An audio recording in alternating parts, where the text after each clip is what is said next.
Hello,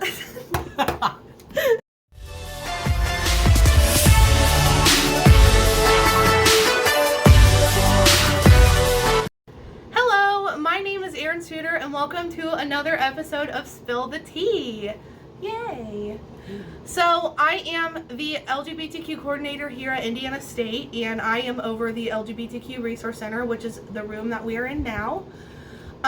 Just to update everyone on the LGBTQ events that we are having, I am also the director of programming for our LGBTQ organization here called Spectrum. We are having 2 events in April. We are having our summit called Drop of Lavender, and it's supposed to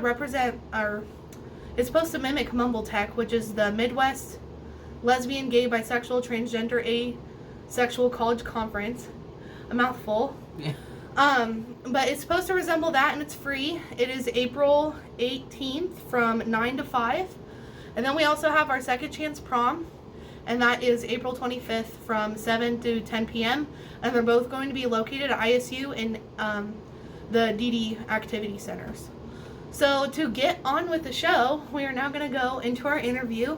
So this is my friend Grayson, and he is a part of the LGBTQ community, but now I will have him introduce himself. So Yeah.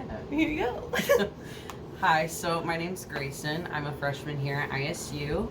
My major is psychology, and my pronouns are he, him. Awesome, thank you. So you came to me not too long ago about an idea that you have, so would you mind explaining to everyone what the idea is? Yes.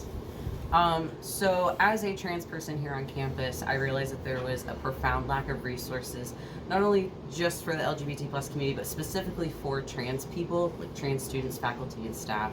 So I found it was really important to make a space exclusively for trans people. So I brought up the idea of starting a trans support group here on campus. And that's awesome. Thank you, Grayson. Thank you. We only have one LGBTQ organization here on campus, and it is so awesome that you're wanting to bring another LGBTQ related group here that's like a subgroup. So that's really cool. So to get to know Grayson better and to get to know someone that is a part of the transgender community, we are going to ask him a couple of questions. So the first question that I have for you is, what do you identify as? Yes, so as I mentioned earlier, I'm trans. I identify as a transgender man, and then I also identify as a gay man. Oh, okay. I didn't know that. Okay. I mean, that's the point of the interview, but okay. So the second question is, when did you first have a feeling that you were trans? Yeah, I think a lot of trans people talk in context of like, I knew since I was 3. I would have to agree with that. There were a lot of signs and like, looking back, that I was trans like in my childhood, and obviously as a child I didn't have like the right language to fully articulate exactly what I was feeling as far as my gender, but I think the first thing was probably when I was 5 or 6 years old. Most of my friends were boys, and I wanted to be just like them, and I got my hair cut really short just to match my best friend's haircut because he had the same haircut. And I also remember this like really profound moment. I was like sitting in my mom's car, and I had like a pink shirt on with a horse on it, and I just remember thinking to myself, like, when will I like this? Like, when is this supposed to be meant for like me? Like, when will I be a girl and like this? And obviously like shirts and haircuts don't make you trans, or having guy friends doesn't make you trans, but these are definitely very important milestones in my realization of my own gender identity. Thank you for sharing that. Yeah. So to go off of that, I'm gonna skip that one because that one's kind of the same question. Yeah. But anyway, so the next one I have for you is, what are some hardships that you have went through while being within the transgender community? Yeah. So obviously being trans is not easy. It's not an easy road or journey by any means. Some basic hardships are like being dead named, misgendered all the time. I think a very common thing that happens, like especially when you first come out as trans, is it feels like being trans like impacts every part of or aspect of your life. So I feel like I have issues at work because I'm trans, the friends I have are because I'm trans, and we met like in LGBT plus organizations. So it kind of feels like it kind of like consumes you, and that can be hard to deal with because you want to feel like you're more than just your gender identity. You want to feel like a person, and it's kind of hard to regain that feeling. Also, just in general, just facing general discrimination, oppression, lots of ignorance. I come from a very small town and a religious family, so that was very difficult just in my coming out process.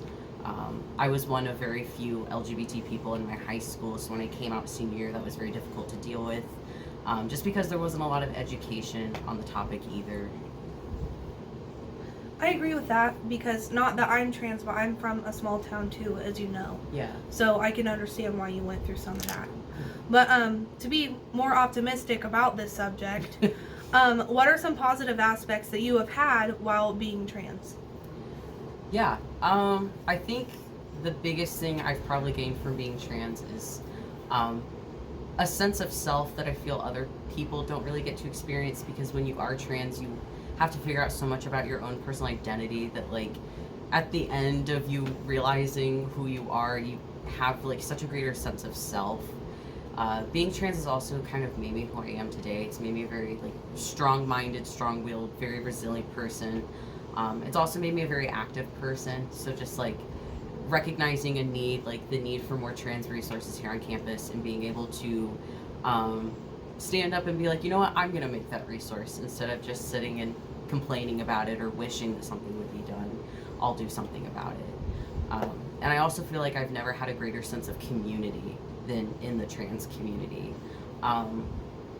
It's been great finding other trans people here on campus and making friends with other trans people, and just feeling so connected to them because we have so many shared experiences.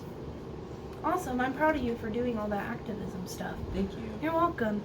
So, to kind of get controversial a little bit, Yeah. I want to ask you, in your opinion, why does society give people who don't follow typical gender norms such a hard time? Yeah. I think people are afraid mostly of what they do not understand. And I think what we have to realize is that in most positions of power, we're dealing with people from different generations, where things like the trans community or the LGBT plus community in general wasn't really talked about. So when you see people being authentic in their gender variance or in their gender identity, it's difficult for some people to understand that. And I think in that comes a lot of fear, because people fear things that they don't know. Yeah. No, that's a good answer. No, I really like that, because I was just talking to Grayson about people who are in my gender studies classes Yeah. that act the same way that you just answered. So I'm glad that you brought that up. So do you feel like there are enough resources on campus regarding the transgender community? And I kind of have a feeling I know what your answer is. So No, there isn't. I think not only that, but the resources we currently have are not doing enough. And I'm not saying that to drag the campus or drag anybody. yeah. But even I live on the gender inclusive floor here on campus, and even that, there's a lot of improvements that could be made. And I think a lot of that comes from the need for more trans people to be standing up and saying, I need this resource, being visible and saying, this needs to exist here on campus in order for me to thrive as a trans person and as a student, faculty member, staff here on campus. So, maybe this will influence the answer that you're about ready to give me, but do you feel accepted at ISU regarding your identity? Yes and no. I think on a college campus, my expectations were probably a little too high as far as how accepted I would be, especially since I come from a small town. I thought that I would just be immediately accepted by everybody, and everybody would be very aware about the community, but it was honestly very shocking to come here and very instantly realize that a lot of people are very uneducated when it comes to the trans community. Even members of the LGBT community that you would expect to know more don't know as much. And I also work here on campus, and there were a lot of issues, especially in the beginning, because I was the first openly trans person that my office had worked with before. So there was a lot of issues with misgendering and dead naming. So I think it's definitely a mixed bag, and depending where you go on campus, if I feel accepted or not. So before I go on to the next question, I just thought of this, if you don't mind. Some of the things that you said, some viewers might not know. So what is dead naming? Yeah. So I'll say that misgendering is when you use the wrong pronouns for somebody. So I use he, him pronouns. So if you were to use she, her pronouns in reference to me, that would be misgendering. And then dead naming is using the name that somebody was given, like, legally at birth. So Grayson is my preferred name. It's not my dead name. So if you were to call me by the name I was given by my parents at birth, that would be dead naming. Thank you for explaining that. Yeah. So to go on, what advice would you have given yourself before you came out as trans? That's a good question. Trust yourself. I think with trans people, there's a lot of doubt, not only like internally, but like from other people that will tell you that it's a phase, you're too young to know, and just in general, people telling you that you don't know yourself well enough. But anybody knows you, it's you. And I would definitely tell myself that. And also to get prepared, because being trans is not easy, being out as trans is definitely not easy. So just to stay strong and know that it does get better over time, or you get more used to it, either way. Right. So this question might relate to this one. It might have the same answer, I don't know. But what's some advice that you would give someone that is wanting to come out as trans? Yeah. Do it when you're ready. Don't do it because you feel like, oh, I'm getting older, I need to do it now, I need to do it for other people. Do it for yourself and do it when you're ready, because timing is everything. If you're in an unsafe situation or in a situation where you feel like it wouldn't be the best to come out at that certain time or environment, wait, definitely. And also wait until you're ready. I'd also say create resources, gain resources, and reach out to other people around you, because you're not alone.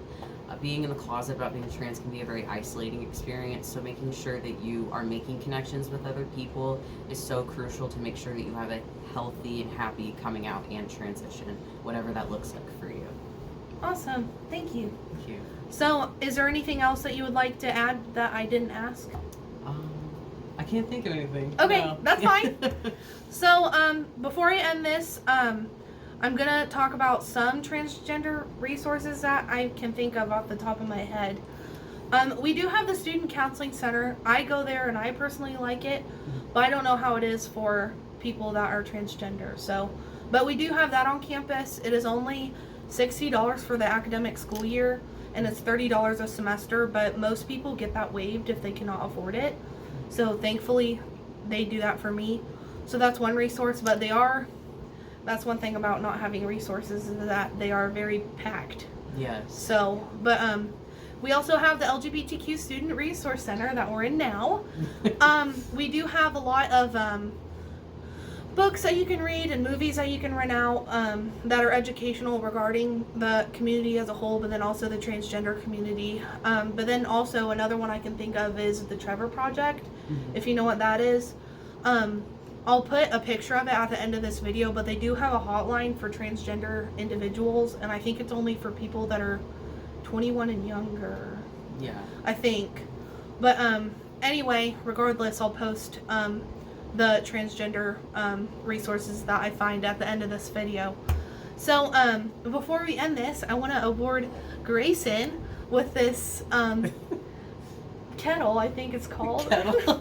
Whatever, but it says spill the tea on it. So thank you, Grayson, for doing this interview with me. Thank you for having me. Yeah, I hope you enjoy that. So yeah, anyways, thank you guys for watching, and if you have any other questions, feel free to reach out to me at my email. I'm gonna post that, and stay on the lookout for Grayson's group that is coming up on campus soon. So yeah, have a good night, everyone.